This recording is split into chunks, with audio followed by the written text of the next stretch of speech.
Mister Roni, আসামি রাজুকে গ্রেফতার করার দায়িত্ব তোমার উপর দেয়া হলো। মনে রেখো, একজন আইন রক্ষাকারী হিসেবে একজন কুখ্যাত খুনিকে গ্রেফতার করাই তোমার কর্তব্য। আন্ডারস্ট্যান্ড? Yes sir. আরেকটা কথা, যখন কোনো খোঁজ বা সংবাদ পাবে, সাথে সাথে তা আমাকে অবশ্যই জানাবে। স্যার, একজন ক্রিমিনালকে খুঁজে পাওয়া যাচ্ছে না। একজন উচ্চ পদস্থ পুলিশ অফিসার হয়ে কথাটা বলতে আপনার লজ্জা করলো না? রাজুকে খোঁজ করার জন্য আমি শফি ইমানদারের ছেলে রনিকে স্পেশাল অর্ডার দিয়েছি। তাছাড়া সারা দেশের পুলিশকে ইনফরমেশন দেওয়া হয়েছে। রাজুকে পুলিশ দেখা মাত্রই অ্যারেস্ট করবে। অ্যারেস্ট?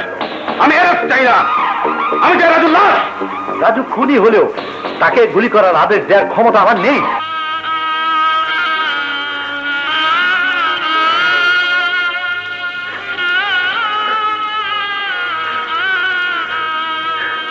মা মরা এই সন্তানকে নেমে কোথায় যাব, কি করব? ওর কষ্ট যে আমি সইতে পারছি না। জুলি, জুলি, তুমি ফিরে এসো। তোমার সম্পর্কে একটু আদর করে যাও। তোমার সম্পর্কে একটু আদর করে যাও জুলি।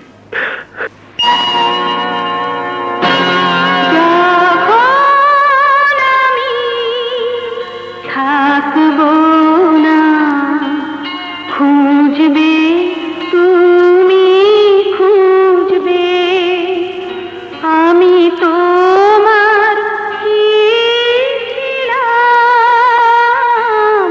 আমি তোমার কি ছিলাম, বুঝবে তুমি, বুঝবে।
আমি জুলিকে খুন করিনি, জুলিকে খুন করিনি। পৃথিবীর সব খুনিরা একই কথা বলে, কিন্তু ইন্সপেক্টর রনির জীবন থাকতে কোন খুনি পালিয়ে যেতে পারবে না।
এক্ষুনি হাসপাতালে নিতে হবে।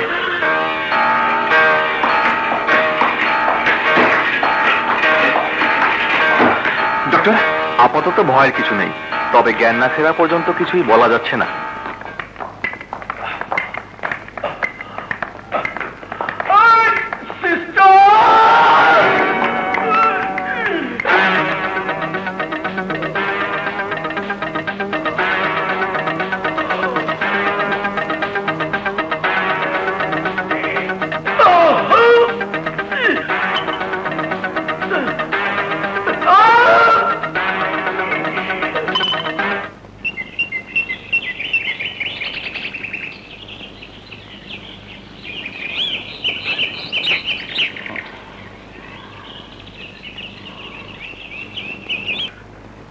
লিলি, তুমি বেঁচে আছো?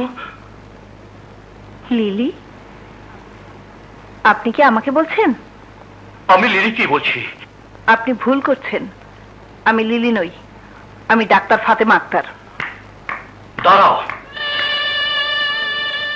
তুমি পৃথিবীর সবাইকে ফাঁকি দিতে পারলেও আমার চোখকে ধোঁকা দিতে পারবে না। আমাকে ভালোবেসে ভালোবাসা দক্ষ অভিনেত্রী হয়ে বিয়ের দিন ধার্য করে আত্মহত্যার মতো ঘৃণ্য পাপের আশ্রয় নিয়ে এখানে পালিয়ে সে কোন প্রেমিক পুরুষের সাথে ঘর বেঁধেছ? কোথায় সে? ডাকো তাকে, আরে আমার সাথে পরিচয় করিয়ে দাও। না না, ভয় পেও না, আমি তোমার স্বামীকে তোমার আমার ভালোবাসার কথা কিচ্ছু বলবো না। আফটার কৃতজ্ঞতা বলতে একটা কথা আছে।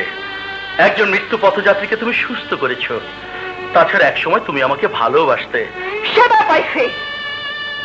আমি কারো মতো প্রতারক প্রবঞ্চক নই, কারো মতো বেঈমান নই। তার মানে তুমি? হ্যাঁ হ্যাঁ, আমি লিলি, আমি সেই লিলি যে তোমাকে ভালোবাসতো, যে লিলিকে তুমিও প্রাণ উজাড় করে ভালোবাসতে, যে লিলিকে একদিন না দেখলে তুমি অস্থির হয়ে উঠতে। আমি সেই লিলি।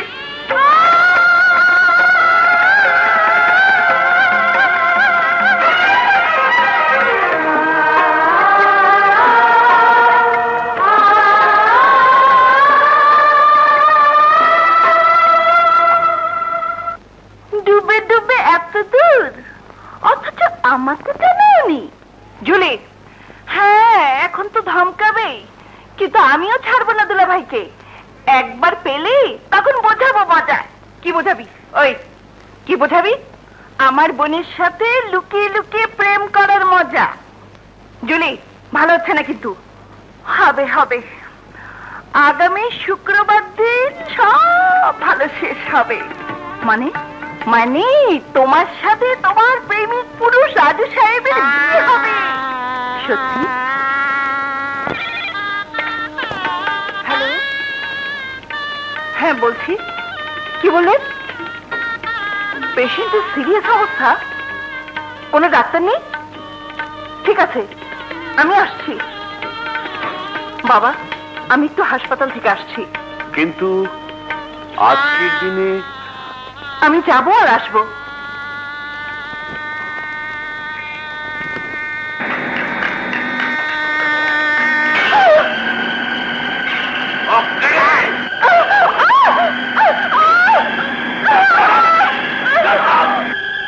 কি বললেন? হাসপাতালে যায়নি? তাহলে গেল কোথায়?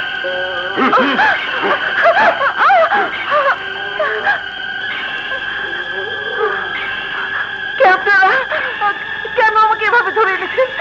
আমাদের নেতা কামরু ভাই পুলিশে গুলিতে আহত, আপনাকে তার চিকিৎসা করতে হবে। কিন্তু কিন্তু আজ আমার কোনো কথা শুনতে চাই না।